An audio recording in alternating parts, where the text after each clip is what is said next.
Company secretary, section officers ಮತ್ತು research associate ಈ ಒಂದು ಮೂರು ಪ್ರಕಾರ ಪೋಸ್ಟ್ ಗೆ ಅರ್ಜಿ ಕರೆದಿದ್ದಾರೆ. ಈ ಮೂರು ಪ್ರಕಾರ ಪೋಸ್ಟ್ ಒಂದೇ ಇಲಾಖೆಯಲ್ಲಿ ನೇಮಕಾತಿ ಆಗ್ತಾ ಇಲ್ಲ. ಈಗ ಸೆಕ್ಷನ್ ಆಫೀಸರ್ಸ್ ಇದ್ದದ್ದು ಬೇರೆ ಒಂದು ಇಲಾಖೆ, ಅದರಲ್ಲಿ ಈ ಒಂದು ಕಂಪನಿ ಸೆಕ್ರೆಟರಿ ಪೋಸ್ಟ್ ಇದೆಯಲ್ಲ ಅದೊಂದು ಬೇರೆ ಇಲಾಖೆ, ಬೇರೆ ನೋಟಿಫಿಕೇಶನ್. ಮತ್ತೆ ರಿಸರ್ಚ್ ಅಸೋಸಿಯೇಟ್ ಇದೆಯಲ್ಲ ಅದೊಂದು ಬೇರೆ ಇಲಾಖೆ, ಬೇರೆ ನೋಟಿಫಿಕೇಶನ್. ಮೂರು ಪ್ರಕಾರ ನೋಟಿಫಿಕೇಶನ್ ಇದಾವೆ. ಇದ್ರ ಬಗ್ಗೆನೇ ಚರ್ಚೆ ಮಾಡೋಣ. ಇಲ್ಲಿ ಮಹಿಳಾ ಅಭ್ಯರ್ಥಿಗಳು ಅಂದ್ರೆ ಮೇಲ್ ಮತ್ತು ಫಿಮೇಲ್ ವ್ಯಕ್ತಿಗಳಿಗೆ ಅವಕಾಶ ಇರತ್ತೆ. ಸಾಮಾನ್ಯವಾಗಿ ಗರಿಷ್ಠವಾಗಿ 50 ವರ್ಷ ತನಕ ಅವಕಾಶ ಇರತ್ತೆ. ಇದ್ರ ಬಗ್ಗೆನೇ ಚರ್ಚೆ ಮಾಡೋಣ. ಇಲ್ಲಿ ನೋಡಿ, ಕಂಪನಿ ಸೆಕ್ರೆಟರಿ ಪೋಸ್ಟ್ಗೆ ಏನೆಲ್ಲ ರೂಲ್ಸ್ ಆಗಿರಬೇಕು. ಅದೇ ರೀತಿಯಾಗಿ ಇನ್ನೊಂದು ನೋಟಿಸು. ಯಾವ್ದು ನೋಟಿಸ್ ಇದು? Research associate. ಈ ಒಂದು ಅಸೋಸಿಯೇಟ್ ಹುದ್ದೆಗೆ ಏನೆಲ್ಲ ರೂಲ್ಸ್ ಆಗಿರಬೇಕು. ಇನ್ನು ಕನ್ವದಾಗಿ ಸೆಕ್ಷನ್ ಆಫೀಸರ್ಸ್, ಇದಕ್ಕೆ ಏನೆಲ್ಲ ರೂಲ್ಸ್ ಆಗಿರಬೇಕು. ಒಂದು ರೂಲ್ಸ್ ಪ್ರಕಾರಗೇನೆ ಎಲ್ಲ ಡೀಟೇಲ್ಸ್ ಆಗಿ ನೋಟಿಸ್ ಆಗಿದೆ. ಇದ್ರ ಬಗ್ಗೆನೇ ಚರ್ಚೆ ಮಾಡೋಣ. ಮೊದಲನೇದಾಗಿ ಈ ಒಂದು ಕಂಪನಿ ಕಾರ್ಯದರ್ಶಿ, ಇದ್ರ ಬಗ್ಗೆ ನೋಡೋಣ. ನಾನು ನಿಮಗೆ ಬೇಸಿಕ್ ಆಗಿ ತಿಳಿಸ್ಕೊಡ್ತೇನೆ, ಅರ್ಥ ಆಗತ್ತೆ. ಇಲ್ಲಿ ನೋಡಿ, ಇದು ಯಂತ್ರ ಇಂಡಿಯಾ ಲಿಮಿಟೆಡ್. ಇದು ಗೌರ್ಮೆಂಟ್ ಆಫ್ ಇಂಡಿಯಾದಲ್ಲಿ ಬರುವಂತ ಸಂಸ್ಥೆ. ಈ ಒಂದು ಸಂಸ್ಥೆ ಬಗ್ಗೆ ಮಾತಾಡೋಣ. ನೋಡಿ, ಈ ಒಂದು ಸಂಸ್ಥೆಯಲ್ಲಿ ಯಂತ್ರ ಇಂಡಿಯಾ ಲಿಮಿಟೆಡ್ ಅಂತ ಕರೀತಾರೆ. ಈ ಒಂದು ಯಂತ್ರ ಇಂಡಿಯಾ ಲಿಮಿಟೆಡ್ ದಲ್ಲಿ ಒಂದು ಪೋಸ್ಟ್ ಇರತ್ತೆ, ಒಂದು ಪೋಸ್ಟ್ ಮಾತ್ರ. ಯಂತ್ರ ಇಂಡಿಯಾ ಲಿಮಿಟೆಡ್ ಅರ್ಜಿ ಸಲ್ಲಿಸಿದ್ರೆ ಮಹಾರಾಷ್ಟ್ರದ ನಾಗ್ಪುರದಲ್ಲಿ ಕೆಲಸ. ವಯೋಮಿತಿ ಕನಿಷ್ಠವಾಗಿ ಯಾವುದೇ ರೀತಿಯಾಗಿ ಮೆನ್ಷನ್ ಆಗಿಲ್ಲ. 50 ವರ್ಷ ತನಕ ಗರಿಷ್ಠ ಇರತ್ತೆ. ಕಂಪನಿ ಕಾರ್ಯದರ್ಶಿ ಅಂತೇಳಿ, ಈ ಒಂದು ಕಂಪನಿ ಕಾರ್ಯದರ್ಶಿ ಅಂದ್ರೆ ಕಂಪನಿ ಸೆಕ್ರೆಟರಿ ಈ ಒಂದು ಪೋಸ್ಟ್ ಇರತ್ತೆ. ಅರ್ಜಿ ಸಲ್ಲಿಸಿದ್ರೆ ಒಳ್ಳೆ ಸಂಬಳ ಕೂಡ ಕೊಡ್ತಾರೆ. ಶೈಕ್ಷಣಿಕ ಅರ್ಹತೆ ಬಗ್ಗೆ ವಿವರಣೆ ಕೊಟ್ಟಿಲ್ಲ, ಅಂದ್ರೆ ಡಿಗ್ರಿ ಆಗಿರ್ಬೋದು ಅಥವಾ ಸೆಕೆಂಡ್ PUC ಆಗಿರ್ಬೋದು. ಅರ್ಜಿ ಶುಲ್ಕದ ಬಗ್ಗೆ ಕೂಡ ಯಾವುದೇ ರೀತಿಯ ಮಾಹಿತಿ ಇಲ್ಲ, ಮತ್ತು ಪರೀಕ್ಷೆ ಬಗ್ಗೆ ಕೂಡ ಯಾವುದೇ ರೀತಿಯ ಮಾಹಿತಿ ಕೊಟ್ಟಿಲ್ಲ. ಇದು ಆಫ್ಲೈನ್ ಅಲ್ಲಿ ಅರ್ಜಿ ಸಲ್ಲಿಸಬೇಕು. ಈಗೇನ್ ತಿಳಿಸ್ಕೊಟ್ಟೇನಲ್ಲ ಕಂಪನಿ ಕಾರ್ಯದರ್ಶಿ ಅಂತ ಹೇಳಿ, ಕಂಪನಿ ಕಾರ್ಯದರ್ಶಿ ಇದೇ ಒಂದು ಪೋಸ್ಟಿಗೆ ಆಫ್ಲೈನ್ ಇರತ್ತೆ.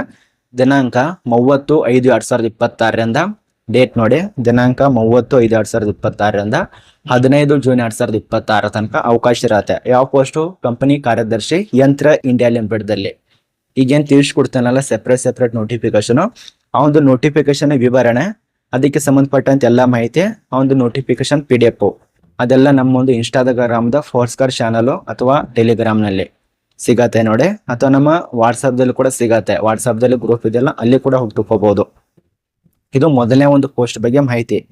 ಮತ್ತೆ ಯಂತ್ರ ಇಂಡಿಯಾ ಲಿಮಿಟೆಡ್ ದಲ್ಲಿ ಆಫ್ಲೈನ್ ಹೇಳಿದರೆ ಮತ್ತು ಯಾವ ಒಂದು ವಿಳಾಸಕ್ಕೆ ಅರ್ಜಿ ಸಲ್ಲಿಸಬೇಕು ಅದು ಗೊತ್ತಾಗಲಿಲ್ಲ ಅಂದ್ರೆ ಇಲ್ಲಿ ಹೇಳ್ತೇನೆ ನೋಡಿ. ಯಂತ್ರ ಇಂಡಿಯಾ ಲಿಮಿಟೆಡ್ ಕಾರ್ಪೊರೇಟರ್ ಪ್ರಧಾನ ಕಚೇರಿ ಯಂತ್ರ ಇಂಡಿಯಾ ಲಿಮಿಟೆಡ್, ಅಂಬಾಜಿರಿ, ನಾಗ್ಪುರ್, ಇಲ್ಲಿಗೆ ನೀವು ಕಳಿಸ್ಬೇಕಾಗತ್ತೆ. ಇಮೇಲ್ ಮೂಲಕ ಕೂಡ ಕಳಿಸಬಹುದು. ಇಮೇಲ್ ID ಈ ಒಂದು ನೋಟಿಸ್ ಅಲ್ಲಿ ಸಿಗತ್ತೆ, ಚೆಕ್ ಮಾಡ್ಕೊಳ್ಳಿ. ಇದು ಅರ್ಜಿ ಸಲ್ಲಿಸಿದ್ರೆ ಮಹಾರಾಷ್ಟ್ರದಲ್ಲಿ ಕೆಲಸ. ಇದು ಮೊದಲನೇ ಸಂಸ್ಥೆ ಬಗ್ಗೆ ಮಾಹಿತಿ. ಇನ್ನು ಎರಡನೇದಾಗಿ ರಿಸರ್ಚ್ ಅಸೋಸಿಯೇಟ್, ಇದು ಖಾಲಿರುವಂತ ಸಂಸ್ಥೆ Indian association for cultivator of science, ಇಲ್ಲಿ ಕರೆದಿದ್ದಾರೆ. ಕೋಲ್ಕತ್ತಾದಲ್ಲಿ ಕೆಲಸ ಕೊಡ್ತಾರೆ. ಒಂದೇ ಪೋಸ್ಟ್ ಇರತ್ತೆ. ಇದು ಕೂಡ ರಿಸರ್ಚ್. ಸಂಬಳದ ಬಗ್ಗೆ ವಿವರಣೆ ಕೊಟ್ಟಿಲ್ಲ. BSc MSc ಇದೆಲ್ಲ ಪೂರ್ಣ ಆಗಿರಬೇಕು. ವಯೋಮಿತಿ ಅಂತರೂ 35 ವರ್ಷ, ಪ್ರೆಷರ್ ಇರಬಹುದು, 35 ವರ್ಷ ಇರತ್ತೆ. ಇಲ್ಲಿ ಉಳಿದಂತೆ ಯಾವುದೇ ರೀತಿಯ ಮಾಹಿತಿ ಇಲ್ಲ. ಇದು ಕೂಡ ಇಮೇಲ್ ದಲ್ಲೇ ಅಪ್ಲಿಕೇಶನ್ ಹಾಕಬೇಕು. 18 ಜೂನ್ 2026 ಮುಂಚಿತವಾಗಿ ಸಲ್ಲಿಸಬೇಕು. 29 ಸ್ಟಾರ್ಟ್ ಆಗಿದೆ, 29 ಮೇದಿಂದ ಸ್ಟಾರ್ಟ್ ಆಗಿದೆ. KMP ಯಾವ ರೀತಿ ಸ್ಟಾರ್ಟ್ ಆಗಿತ್ತಲ್ಲ ಅದೇ ದಿನಾಂಕದಿಂದ ಸ್ಟಾರ್ಟ್ ಆಗಿದೆ ನೋಡಿ. 18 ಜೂನ್ ತನಕ ಅವಕಾಶ ಇರತ್ತೆ. ಇದು ರಿಸರ್ಚ್ ಅಸೋಸಿಯೇಟ್ ಹುದ್ದೆ ಬಗ್ಗೆ ಮಾಹಿತಿ. ಇನ್ನು ಕೊನೆಯದಾಗಿ ಇದು ಬ್ಯೂರೋ ಆಫ್ ಇಂಡಿಯಾದಲ್ಲಿ ಅಂದ್ರೆ BIS ಸಂಸ್ಥೆಯಿಂದ ನೇಮಕಾತಿ.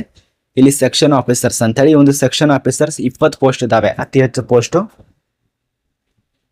ಇದು ಕೂಡ ಅದೇ ಸೇಮ್, ಅಂದ್ರೆ ಇಮೇಲ್ ದಲ್ಲಿ ಅಪ್ಲಿಕೇಶನ್ ಹಾಕ್ಬೇಕಾಗತ್ತೆ. ಆಫ್ಲೈನ್ ಇರತ್ತೆ. 30ನೇ ತಾರೀಕಿಂದ ಸ್ಟಾರ್ಟ್ ಆಗಿದೆ. 13 ಜುಲೈ 2026 ತನಕ ಅವಕಾಶ, ಅಂದ್ರೆ 2 ತಿಂಗಳ ತನಕ ಟೈಮ್ ಇರತ್ತೆ ನೋಡಿ.